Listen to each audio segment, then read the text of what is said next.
Hi students, here it is a new chapter, solution of initial value problems.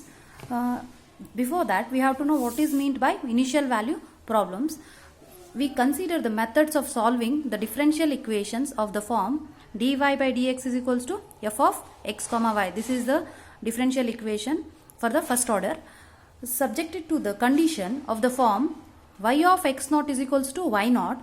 Here the initial condition y of x naught is equals to y naught is specified at the point x naught. Such problems in which the initial conditions are given at the initial point only are called as initial value problems. This means that in the questions they will be given directly initial value. We have to solve the problems by some methods. Those are Picard's method, Taylor series method, Euler's modified method, Runge-Kutta method and other two methods. But here considering first method, that is Picard's method. Picard's method means consider the first order differential equation. Already we know that first order differential equation means dy by dx is equals to f of x comma y with initial condition. They are saying that Picard's method means it means that initial condition we have to take y is equals to y naught when x is equals to x naught. Separating the variables and integrating we get means we have to separate the variables. This is dy and dx goes in this side means x variables here, y variables here. Then we have to integrate both sides. This dx will be go in the RHS side. So dy integrate it x naught to x dy. This is equals to integral x naught to x function as it is f of x comma y. This dx will be in the RHS. So dx first we have to separate the variables and integrate it. So next here it is integral of dy means you will be getting y only. So with y means we can write upper limit minus lower limit y of x minus y of x naught. This is equals to integral x naught to x f of x comma y into dx. So we are substituting the LHS part upper limit minus lower limit.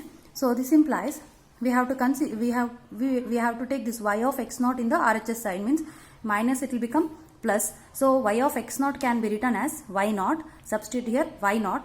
In the place of y of x we can write y of n plus 1. This equals to y naught plus as usual the term integral x naught x f of x comma y into dx. Consider this as second equation. First equation means differential equation, first order differential equation. Consider this first equation and this is the second equation. This equation which contains the variable y. We know that here it is variable y x also, but considering the which contains the variable y under the integral sign. Under the integral sign we are having a variable y is called an integral equation. The variable y is under the integral sign. This is called as integral equation. Now as first approximation y1 to the solution we have to find first approximation, second, third, so on. Here it is first approximation. We put y is equals to y naught in f of xy. Here in the second equation we are having f of x comma y. So in the place of y we have to take y naught in f of x comma y and integrate. This gives here if I take 0 plus 1 it will become y1. This is the first approximation. This is equals to y naught as it is plus integral x naught to x as it is f of x comma in the place of y we are replacing y naught into dx. This formula is for to find the first approximation and here it is for second approximation y2 to the solution we put y is equals to y1 means whatever will be getting y1 value we have to take again the y is equals to y1 means we have to substitute in the second second equation and we will be getting second approximation value.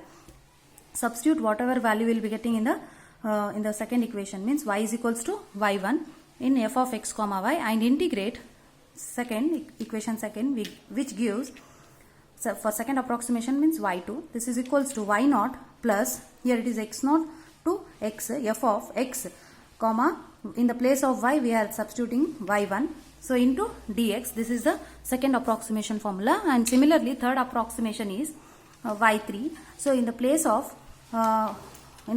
y we have to substitute y2 value.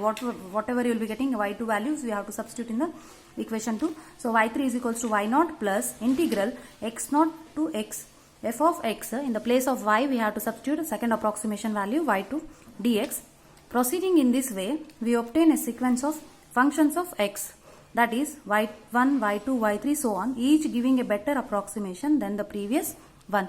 We will be getting a nearer values, approximate value, then only we have it will be having a solution for the Picard's method problems. Means Picard's method problem means they will be giving a initial value and we have to find the some approximation 1, 2, 3 or so on. This is the Picard's method. Thank you.